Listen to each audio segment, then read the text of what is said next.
أركت شيء جمال تعالى قمتشو إسن شيء جمالي قمدني نقمتشيسي والله قمتشون تيسن إساني قمدون نقمتشيفتن قمتشون إساني تيساني بقمني هريبا وروركتي ذاتنا تيني فيديو راباجر الله أكبر. السلام عليكم ورحمة الله وبركاته. لميتي بقجراتن بقجراني قمتشون هريبا وروركتي تيني وراباجر شيخ خينيا شيخ جمال علي هيو خينيا أرجا خينيا غرلافيس خينيا بقى قمت دران دور سيچوني بربادا اتيان سودان أبليين خليس الرخابتني أكا قمتشو شيخ خينيا أغرتنين والجلا شير غوتني خان بوستي غوتني خان شير غرودان سوشال ميديا خنا غوتو شيخ جمال علي يچسيفتن هدو غلطو ما اسنين جچون بربادا نمني خينيا صدركاتنا ولي قمدو بيخون وان هدو نما قمتشيسو دوغا ربي دبچوف خبات يتايتين بوستي خيسلالي بروت خيسلالي فيديولي خيسلالي بويا جرى والله قمتشو رايچو أركت شيء جمال تعالى قمتشو إسن شيء جمالي قمدني نقمتشيسي والله نمني خيني صدركات نتك أبينيو بليس خيا كبيني نما خينيا جي tokkummaadhaan gamtaadhaan xiqqaadhaan guddaadhaan beekaadhaan wallaalaan haala jiruun keessa jiruun waan nama ifii dhaadheessuu baruun waan hedduu nama gammachiisudha. Akki dhabnees akka kana akki hawwaa turrees akka kana waan dhabnee bara dheeraaf hawwaa turre akka bara dheeraadhaaf walirraa eegaa turre walirraa dhabne arra walirraa harkanne hedduu nama gammachiisa. Kun namni keenya kutaa tana san osoo hin jiin kabaa jiru kadee jiru inni kaabaa ka kibbaa ka keessaa kaalaa gamtaadhaan tokkummaadhaan alif kaar impoortii dhaabbata hundeessuudhaan sheeni keenya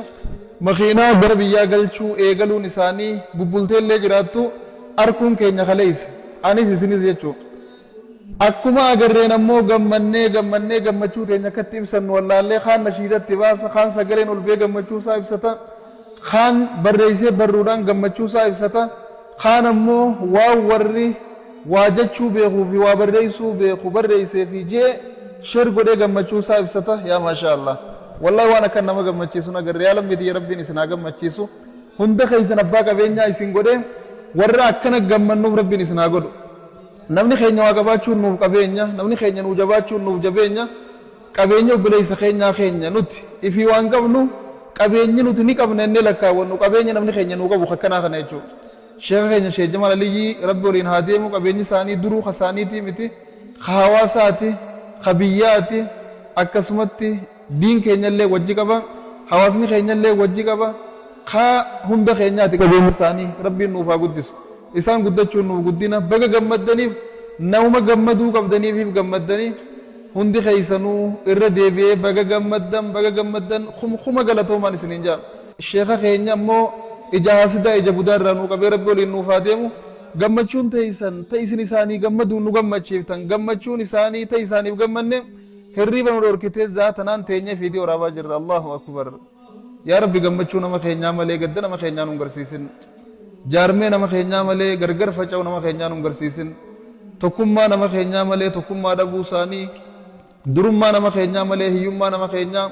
bilisummaa nama keenyaa malee gabrummaa nama keenyaa rabbii tokkichi nu garsiisin. Jabaadhaa galatooma lammeetiyya baga khawalii taane baga wal qabaanne ربي وجنو حديث والسلام عليكم ورحمة الله وبركاته. الربا خانة ورابو جرم دينان قمتشون الربا نما دور كتيا ما شاء الله.